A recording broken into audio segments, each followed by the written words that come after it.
small-town player. He's a very smart, disciplined man. Take your shot, but make it your best, because I get up, I eat you. Velkommen til Moovy TV. I denne uge er der biografpremiere på det autentiske gangsterdrama Black Mass. En nærmest uigenkendelig Johnny Depp har hovedrollen som den notoriske gangsterboss James Whitey Bulger, som i 70'erne og 80'erne var kongen af Bostons kriminelle underverden. Australske Joel Edgerton brillerer i øvrigt som FBI-agenten John Connolly, som voksede op sammen med Bulger, og som hjælper mafiosoen med at komme til magten.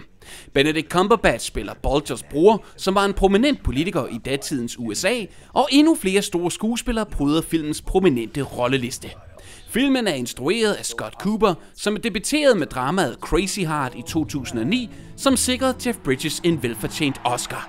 I 2013 lavede Cooper den gribende hævn-thriller Out of the Furnace, men Cooper startede faktisk ud som skuespiller. Som ung havde han tilmed en birolle som en lynende, hurtig seriemorder i et X-Files afsnit. A mysterious force. He was beaten to death by an invisible assailant. With the power to kill.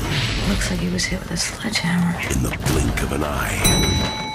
Og tidligere på ugen landede Cooper i København, hvor Moovy TV fik lejlighed til at interviewe den prisbelønnede filmmager.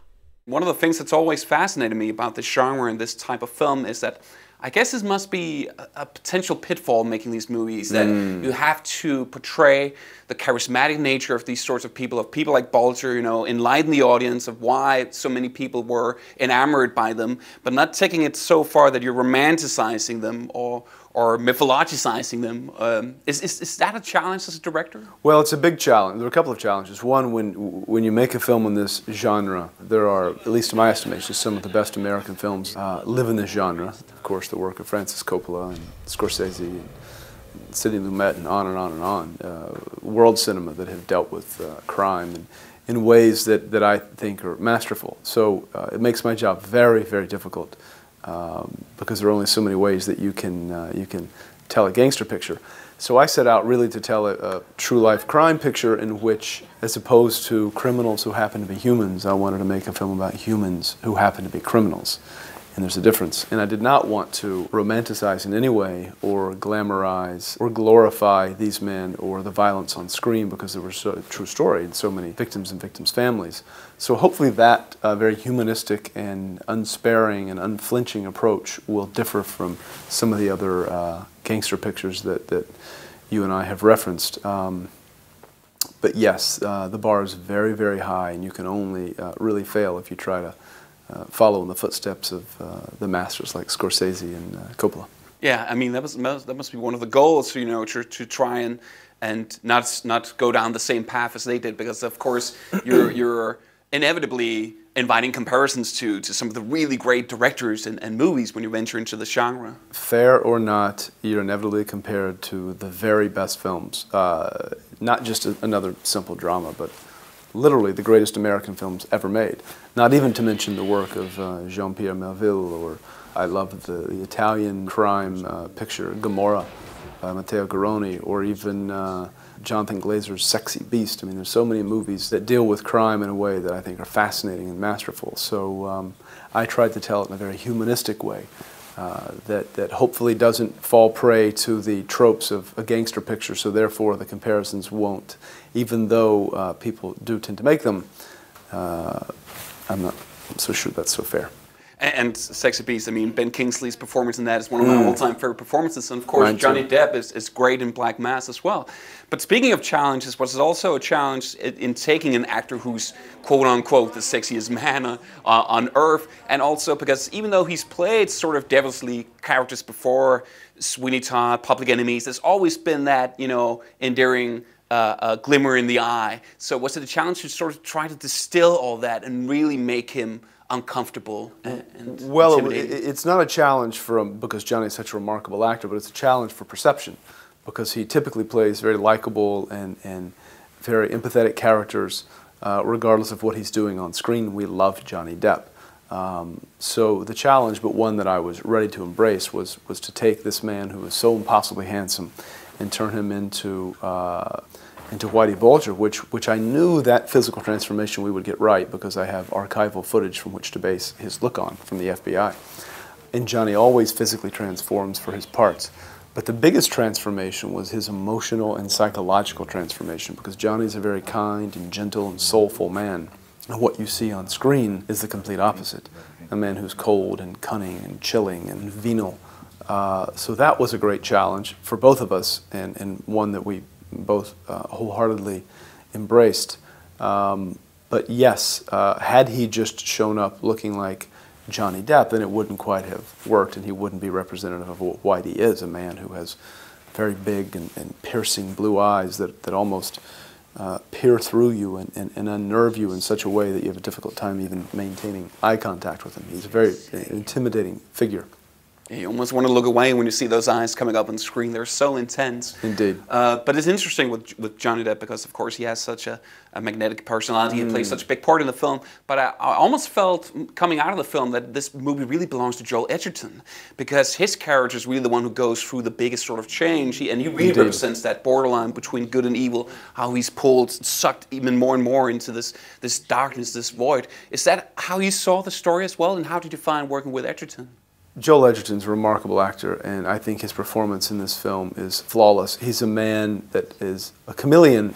He's one thing to Whitey Bulger, yet another to Benedict Cumberbatch's character, Billy Bulger, and yet another to his wife, and then, of course, his colleagues at the FBI.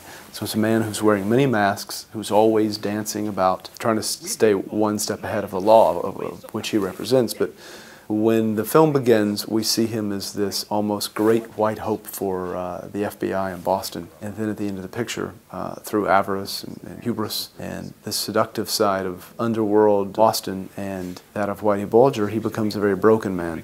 But one that I think, as an audience member, you might very well empathize with. John, do you know what I do to rats? It ain't ratting, Jimmy. It's an alliance. An alliance between me and the FBI? No, between you and me. I can help you, Jimmy, and you can help me. The story could easily have been told in a miniseries, or no stretch question. across so many different sort of films. So, are you in any way sad that there are certain things you had to cut away from, or are you satisfied? Well, always. I mean, one could have made a film just on the relationship between Whitey Bulger, the most notorious criminal in Boston's history, and his brother, who was the most powerful politician. But there's scant, if any, evidence, and certainly of Billy's knowledge of what Whitey was doing, even though it's a very small city. You could make a film strictly on John Connolly's character, or even John Materano, or I mean, it could have been an 8-hour miniseries. It's just so much information, so rich. So paring that down to 2 hours was a great, great challenge. But I most wanted to tell the rise and fall of Whitey as he's departing Boston, his relationship to John Connolly, who allowed him a license to kill provided by the FBI, to operate with impunity in the city of Boston for over 2 decades, and the fact that his brother is the most powerful politician in the city. So that was really the focal point and what I thought was most important for people who live outside of Boston and who don't know who Whitey is. But the truth is, it could have taken on many different iterations, but this is the 2 hours that, for me, serve as Black Mass. Ooh. Speaking of the truth, I was yesterday evening. I was rewatching Rush. Remember the episode of X-Files that you appeared in? Oh, that's right. 50 years ago. I took out my old box set and found that episode. And I'm a huge X-Files fan. So I have to hear, love that show. Do you have any prominent memories of it? And you say you love it, so I'm guessing you're psyched about it returning as well next year. Yeah, do I ever?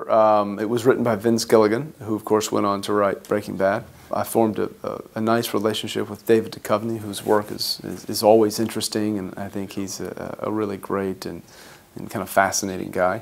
And then to be on such an iconic show meant a lot to me. How do you know who my dad is? You got the same last name. Oh, you're good. We're done here. But what you realize when you're on a show like that, or you feel like, hey, as an actor, maybe I have a little bit of talent. When you direct someone like Jeff Bridges in Crazy Heart, or Christian Bale in Out of the Furnace, or certainly Johnny Depp, or Benedict Cumberbatch, Joel Edgerton, the rest of this really stellar cast, what you realize is you think, there is a difference between being a little bit talented and being gifted, and those men are gifted. So I think I'm better served on this side of the camera. I'm not the trash can, not the last man at the finish line now. You cannot say that to me. You're changing, John. no free rent. Come up, bitch, your 10 year, tie me down. If he gives me his word, he will keep it. Oh, oh, till it's gone. Oh, oh, till it's gone.